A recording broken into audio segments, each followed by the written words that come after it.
Come on. Hurry.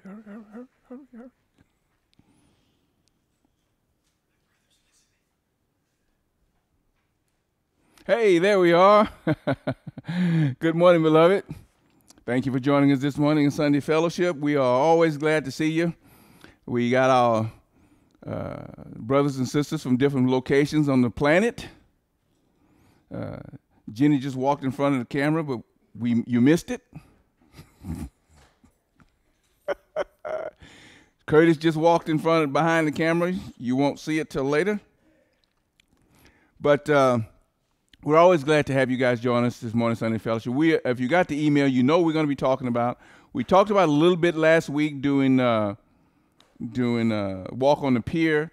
Didn't get a chance. Jimmy had a good message last week on the glimpse. Curtis and Jim Neargard and I got together for lunch this week, and Curtis told me they've been using the word just a glimpse this week. So people have used that term, Jimmy. Thank you for that word the Father gave you. Curtis has given us an idea of what he's going to be talking about in a few weeks.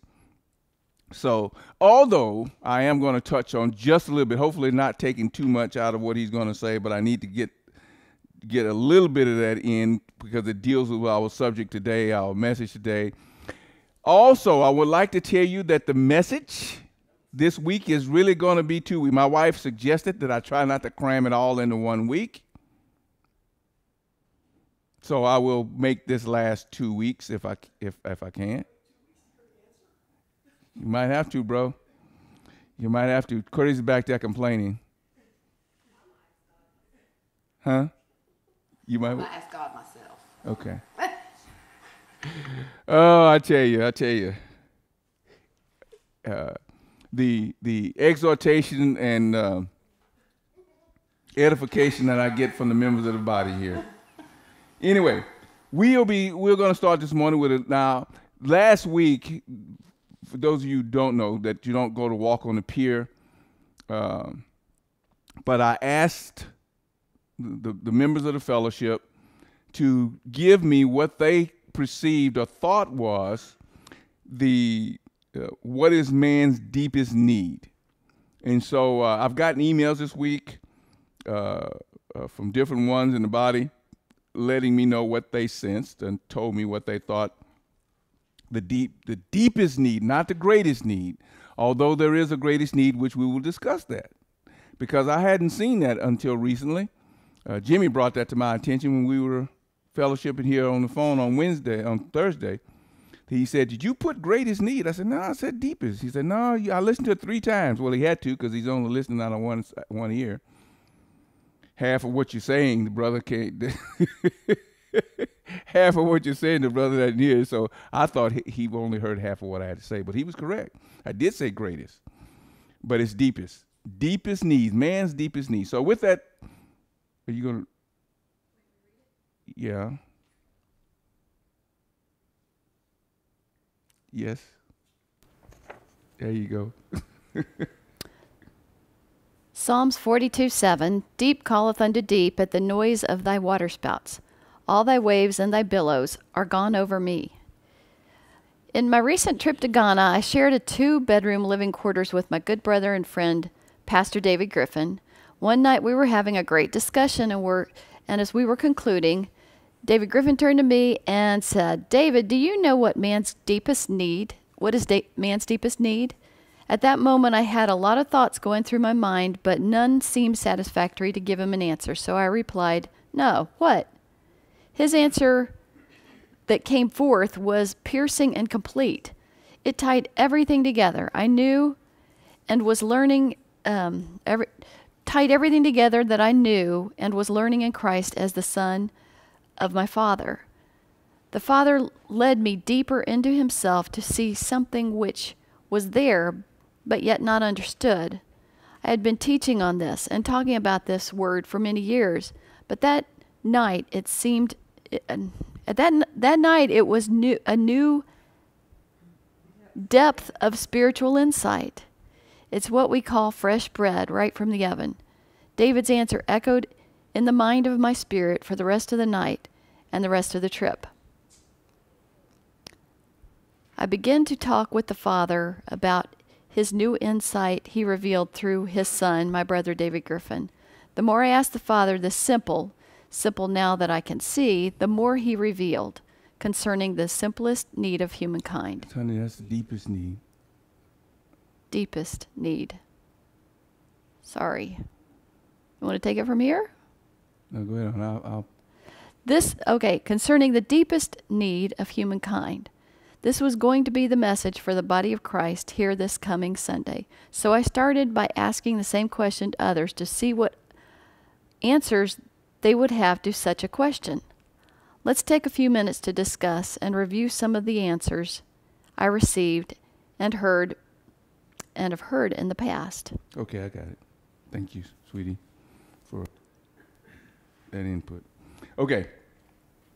As I said earlier, we got input from different ones on what they sensed or what they thought or what their understanding was of man's deepest need. Man's deepest need. So let's take a look at that. Jim, you want to bring up the notes there right quick? Let's look at a few of these. Belonging. Some said belonging. I won't go into who said what sometimes, although there are a couple of people I'm going to acknowledge. Belonging, that came from Jenny. Belonging, the need to be a part of something, a group, an organization, a profession, a person. The deepest need, it would appear, and not only Jenny made that, but couple other people said that. They felt the deepest need was belonging, that need to be a part of something. Some said acceptance. I think Curtis said acceptance. Lopez also, I think, said acceptance. That's another part. The deepest need inside of a person is to be accepted. Love. Brother Steve said love. Somebody else said to me love as well. I don't remember who it was now. Love. The deepest need in a man, in mankind, is to be loved. To love or to be loved. Recognition. This has to do with significance and importance. Security. That's part of Pavlov's hierarchy of need. And so security, I mean, that's deep within the heart of man. I can understand why we would say security, because fear brings about a need of what? Security. So the deeper the fear, the deeper the need of what? Security. To receive. Now, this is my brother Jimmy. He threw this out at us. The receiving. He gave me the connotation from the tripartite man. The man needs to receive food, water, and oxygen to live in the body. He needs to receive wisdom, knowledge, and understanding in the soul, mind to be complete. And he needs to receive in his spirit the Spirit of Christ to be that would be his deepest need to receive. The deepest need in man is to be unique. I've heard that one before. Someone in the past has told me that the need of being unique is similar to the need to the deepest need of significance or recognition. For instance, right now in culture, a lot of millennials. There's a lot of millennials and some after the next group after millennials. They're really into what? Tattoos and piercings. Uniqueness. To the deepest need, some have said, and this is some of the ones I've heard in the past, the deepest need in man is to know God. To know God.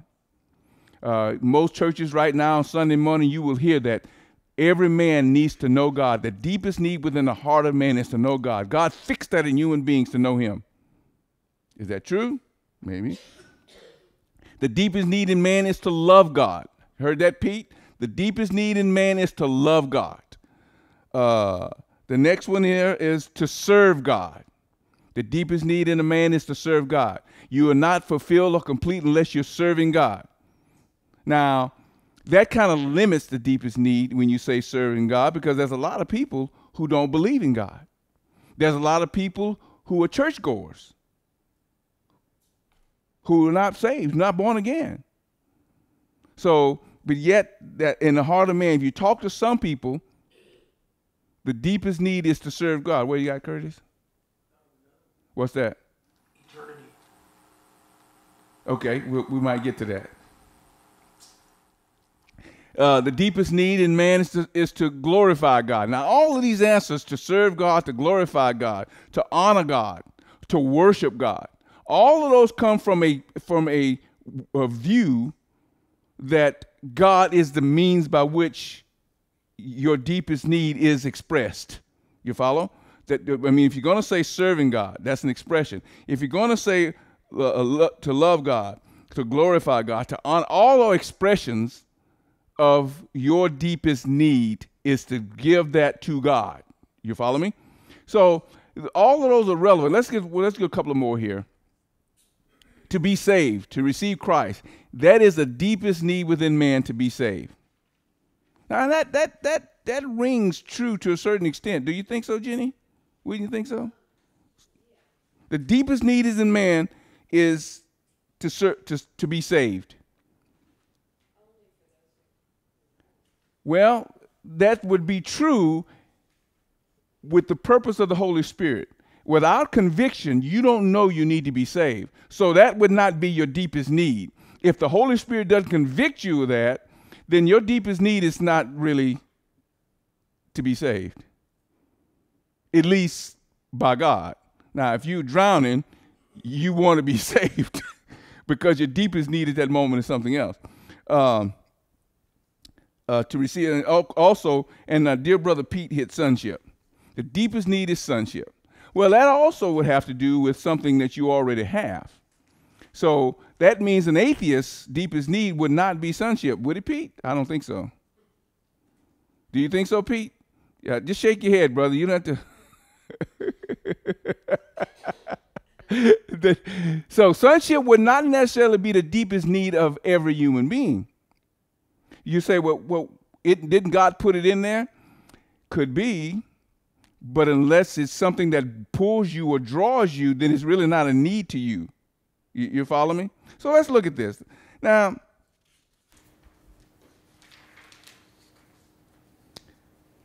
let's read this. The list could go on with several more items, but are any of these items man's deepest need? Well, I put well here. I got a staple on my page here and I can't see it. Okay. Can't be all of them. Well, it can't be all of them because then that would be man's deepest needs. Plural needs. Plural. If all of the things on that list was man's deepest needs, then everybody that gave an answer would definitely mean the deepest need would have to be more than one. It would be needs, right? You follow? The question is, what is man's deepest need? Need as in singular. So if it's acceptance or belonging or security or recognition or love, then all of those would not be universal. Would it? Would it be universal, Jimmy?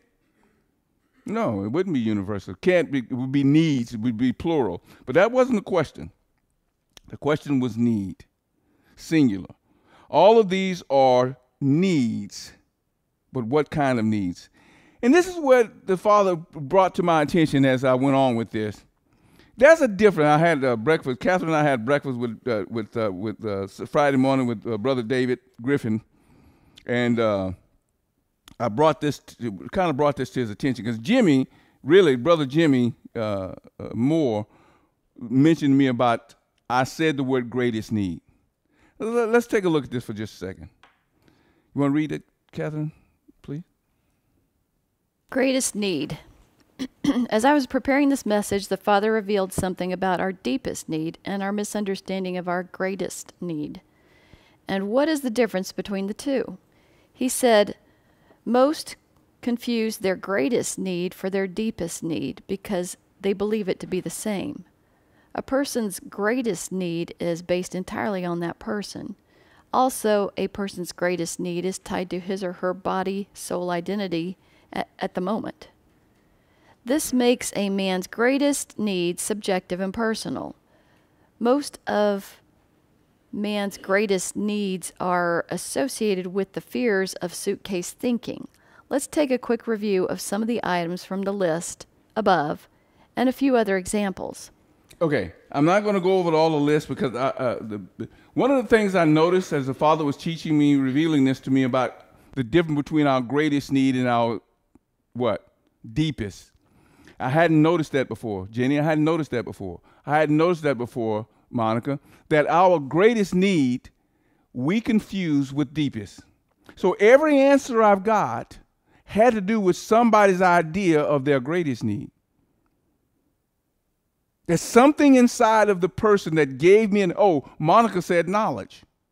So there's something inside of our thinking that allows us to project an idea of our deepest need to be our greatest, because the subjective idea of deepest, which would mean greatest, Jenny's greatest need is not the same as Catherine's.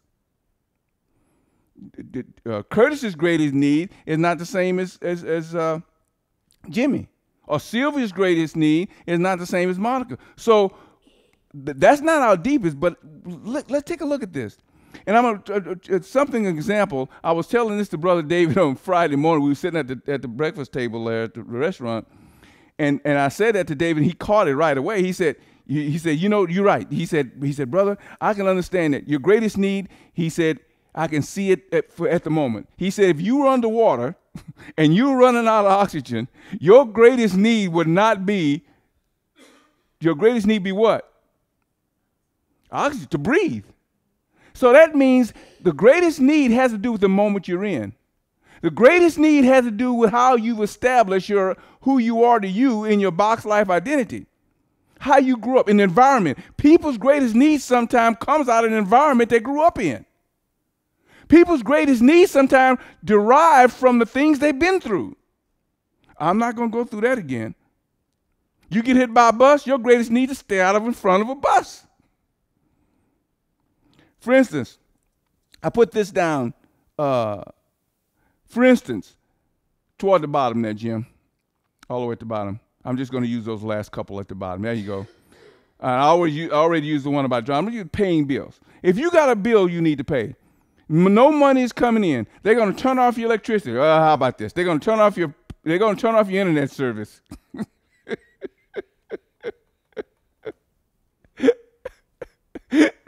They're going to turn off your internet service. You can't go to Facebook. You can't go to Snapchat. The greatest need at that moment is to get that bill paid so you can keep doing what you're doing. That's how it goes. So our greatest need has to do with what we see at the moment that affects who we are in our body, soul identity. Now, I hadn't thought about that before. Have you thought about that, Curtis? I hadn't thought about that before. You're driving along the highway and on the trip, you run out of gas. What's your greatest need? Yeah, greatest need is to get some gas so I don't have to be stranded out here. Late at night, lady gets on her way to the car. You think her greatest need is how much she's making at the company she's working in, walking through that parking lot?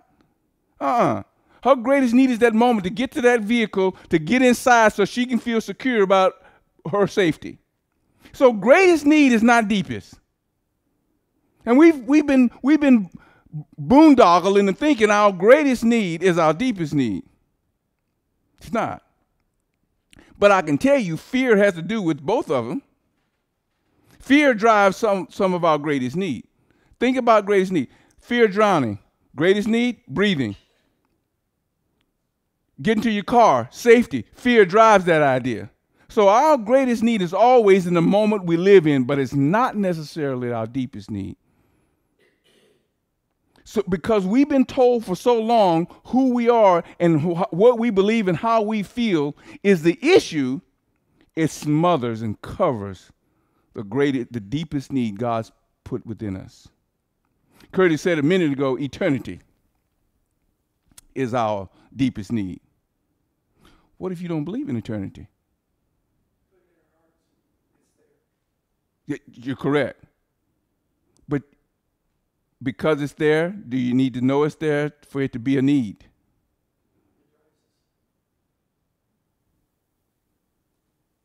Without, in that case, I'm not saying, but that needs the work of the Holy Spirit.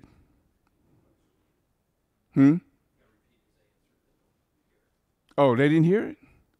Oh, they didn't hear Curtis's answer. Oh, Curtis said eternity. God put it in our hearts. So I guess I'm answering. Right, Ecclesiastes 3. He put eternity in our heart so that we might not know. Yeah. But is that correct? It is deep. It's deep. Paul said, and I got this verse I hadn't seen, ear hadn't heard, but neither into the heart of man, the things God prepared for them that love him. We'll get to that verse in a minute.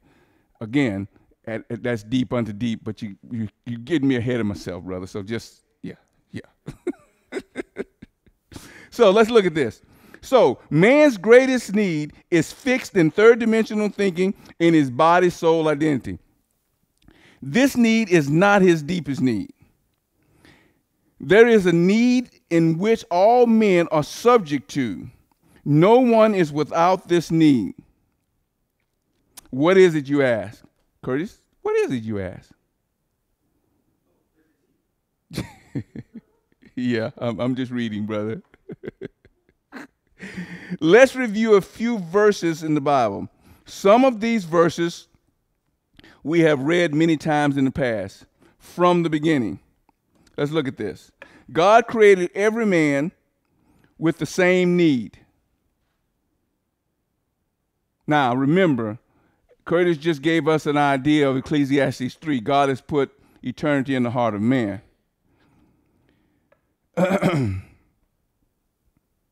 But we have had distractions in learning our deepest need. Let's look at this. I want to look at a verse here that we have discussed many times before. So I want you to see something in these verses. Our deepest need. What is our deepest need? Anybody know what our deepest? Well, you've already given me your answer on what you perceive that the deepest need is, which amounted to the greatest. Most answers I've got deal if when you gave me an answer of love, somewhere within your thinking, somewhere within your suitcase, love is an issue. That's a need. That's a great need, but it's not the deepest. To you, it might be, but that's not universal. Jenny's might not be love. Jenny's might be belonging. So you follow what I'm saying? And there's a reason we have had these ideas. But let's take a look at this verse. Genesis chapter 2, verse 19, 20, and 23. Let's look at this. Now, we've read this verse. Curtis has used this verse. I've used this verse. We used this verse many times in the past, but it took on a new depth to me in the last week or two. Let's look at this verse. And out of the ground the Lord God formed every beast of the field and every fowl of the air, and brought them unto Adam to see what he would call them. Now underline that. I told you in the past, the Father had said this before us. What did we see happening in that little line? We see God providing a means for Adam to make a what? A decision. You see that, Curtis? That's a decision. And it says, on top of it, he brings to see what he would call him, and whatsoever Adam called every living creature, that was the name thereof. Now, God did not tell Adam what to call these things. So we see our decision process fixes whatever it is we made the decision for. God did not change his decision. So I just want to point this out to you. So when you're praying for God to change somebody's mind, be careful, because he's not going to override their decision. Now, he can set things before them and have them to see something different, but he's not going to change their mind. He set them before Adam to see what he would name them, and whatever Adam called them, that's the name they were. Isn't that amazing? So that is the power of your decision. Every human being has been given this right, according to this passage, to make decisions apart from God. And he doesn't go in and change them. Names. Names. That's it.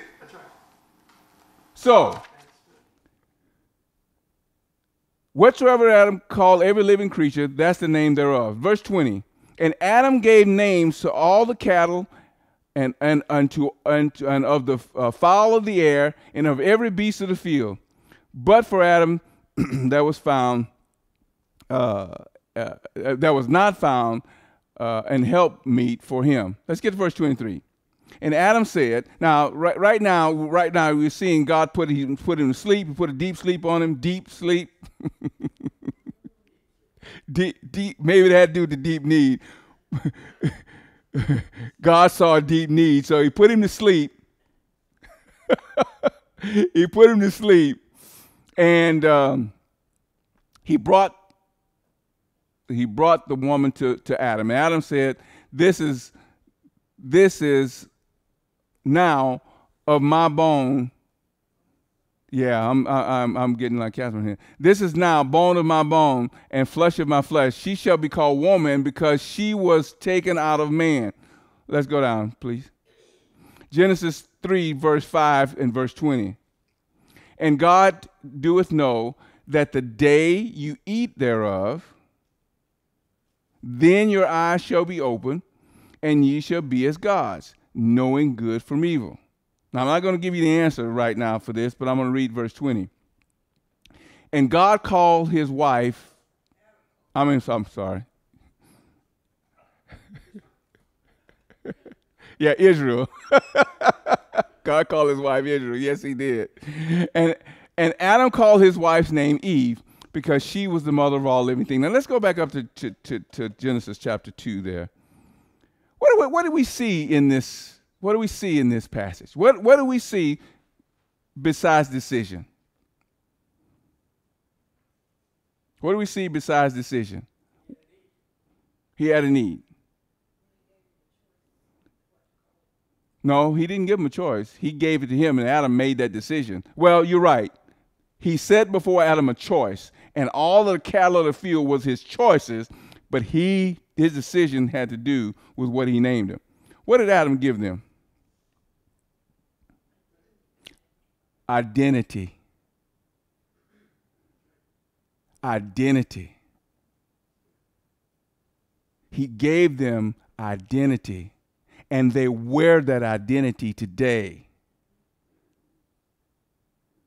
Adam called his wife, the woman, when God brought him to him, he said, "This is bone of my bone, flesh of my flesh." His decision brought forth what? Identity. His decision brought forth what? Identity.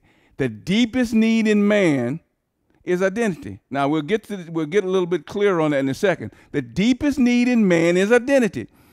What happened in Genesis chapter 3 when the serpent began to speak to the woman? Curtis and I both have taught on this. Both talked about this. Fear was underneath. Fear was underneath the conversation. But look at this.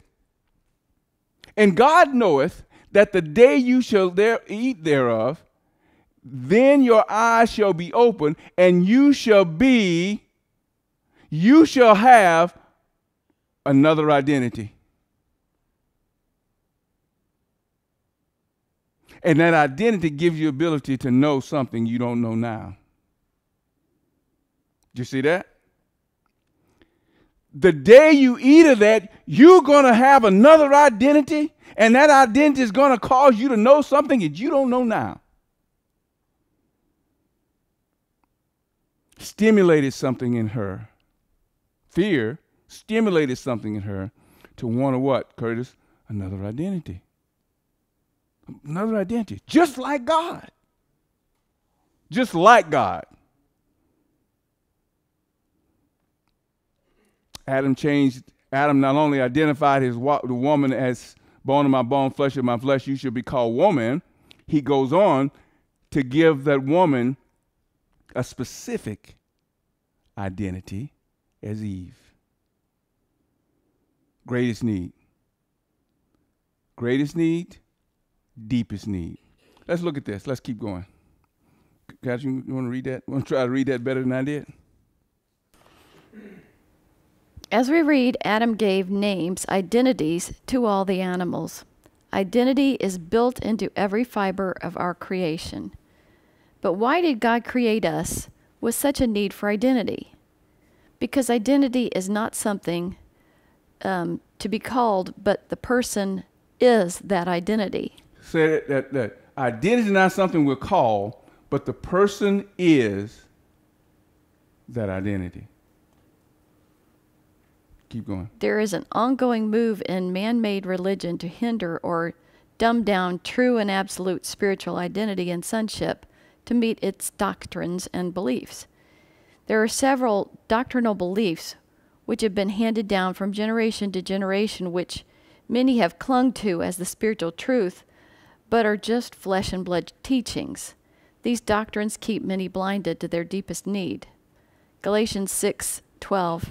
As many as desire to make a fair show in the flesh, they constrain you to be circumcised, only lest they should suffer persecution for the cross of Christ. Let's pause with that. What did Paul say here? Curtis, what did he say? Many desire to make you to make a fair showing in the flesh. They constrain you to be circumcised. What does that mean? What does that mean? Many want to give you an identity that matches them. Oh, you mean like a Republican or a Democrat or an independent, right? Right? Right? How about this? A socialist or conservative. What was that, Kurt? I said the new identity. You're right, the new identity is socialist. A conservative or liberal. Where do those things come from? Men constrain you. They constrain you to be circumcised or what? Identified.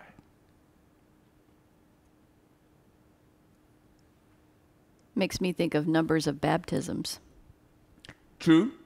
Catherine just said, if you didn't hear that, she said numbers of baptism. How many we baptized 100 last month. Baptism is a symbol or a sign of identity. Like That's circumcision. Like circumcision. Like circumcision, right. They're not circumcising, they're baptizing. Won't go into that. That's another teaching. But anyway, all of this has to do with the deep need within a man. Why do you think those people want to baptize you? Why do you think they want to make you a part of the Baptist church or the Catholic church or the Presbyterian church? Is identity. The deep need within a man the deepest need is identity. The sad thing is this identity is passing away. All right, let's look. Keep reading for me, please, honey.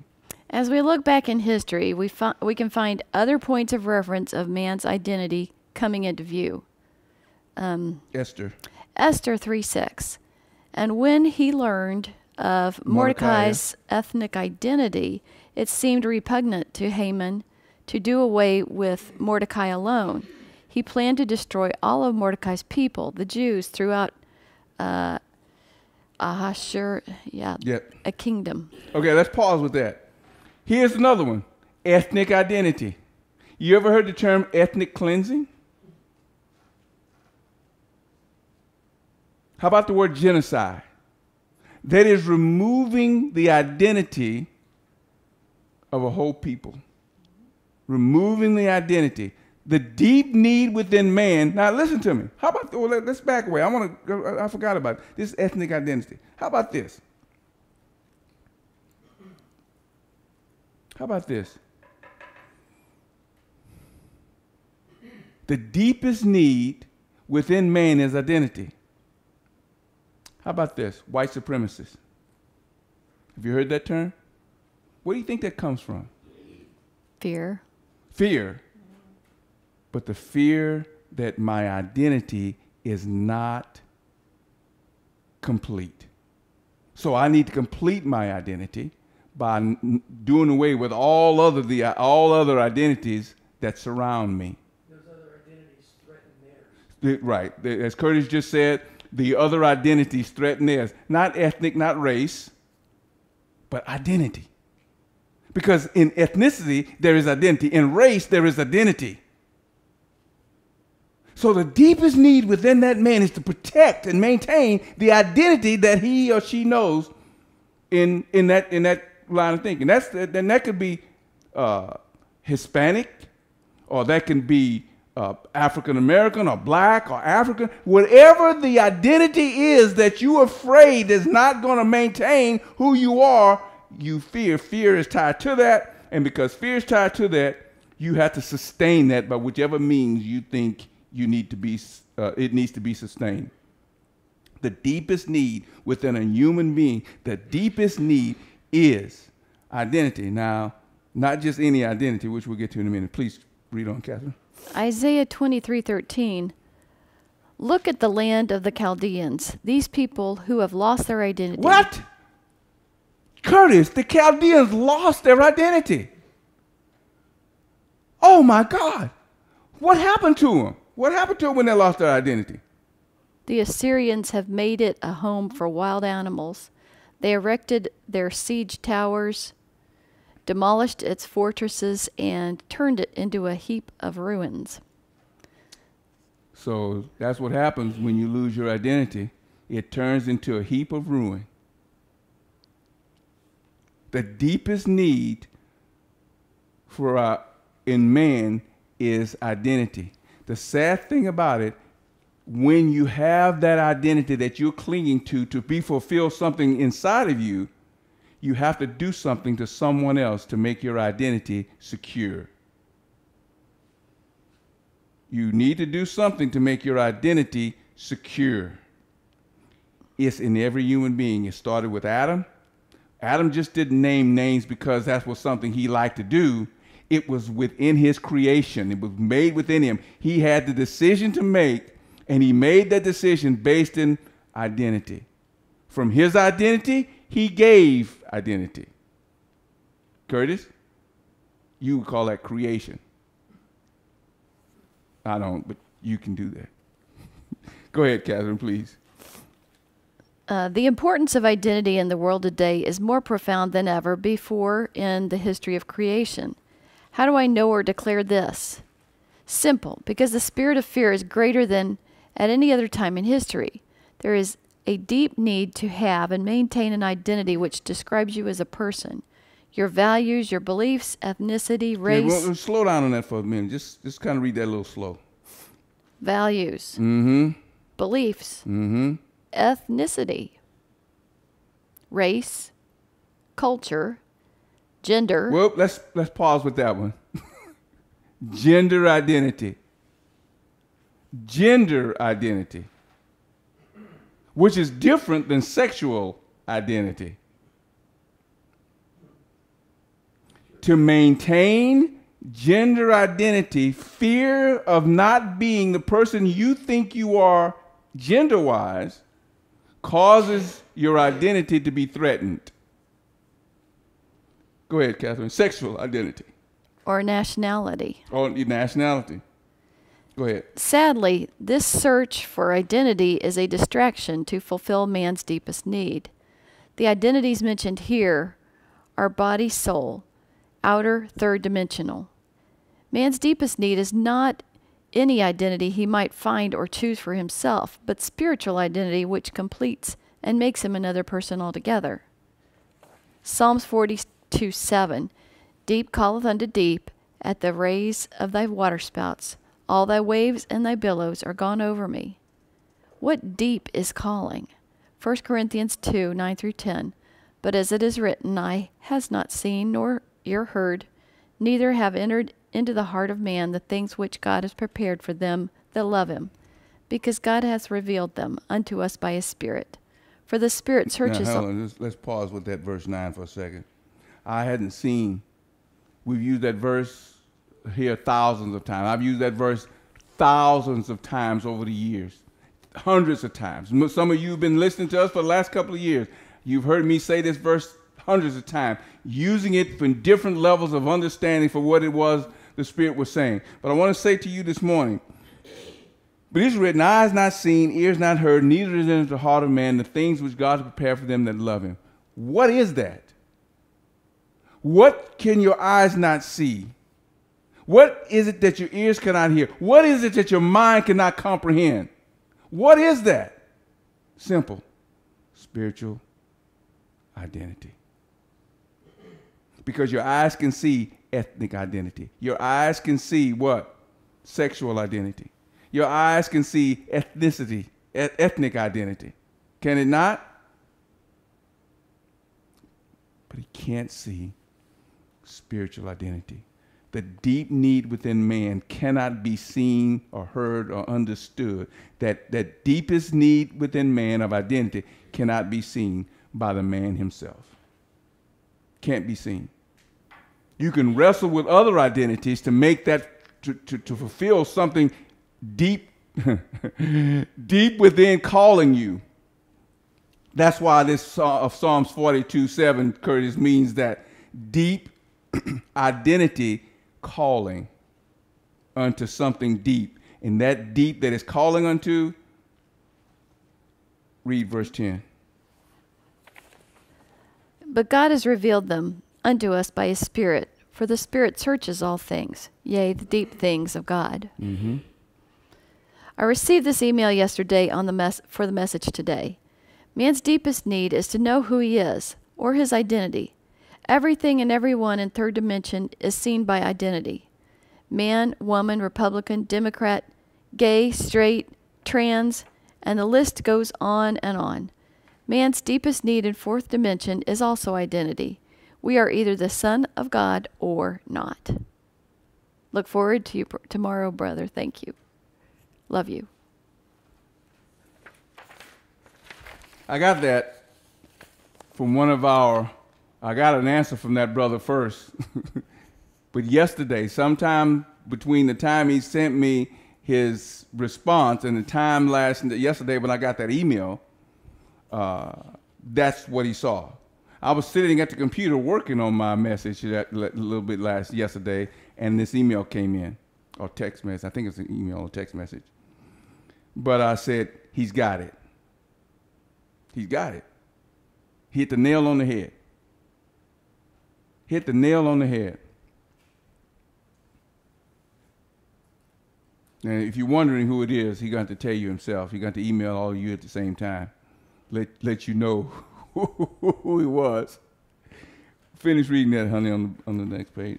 But what about the believer who calls himself or herself a Christian, or those who acknowledge Christ lives in them?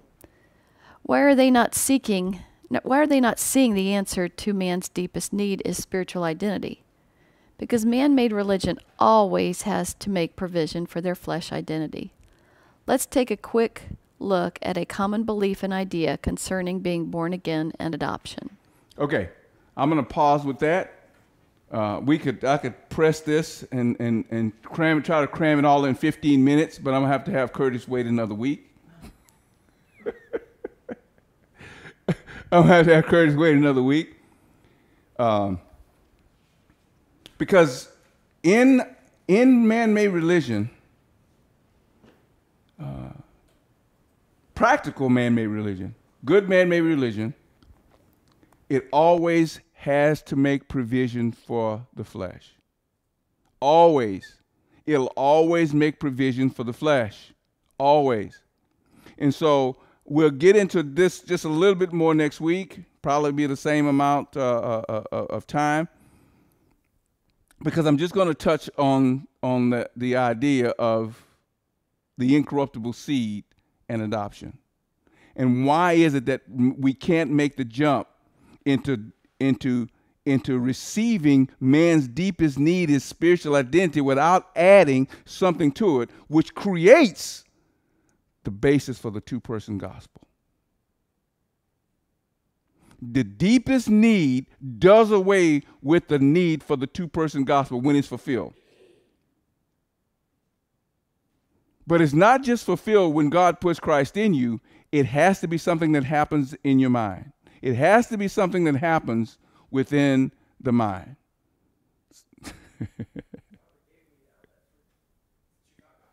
Good. So I don't want to rob too much of it.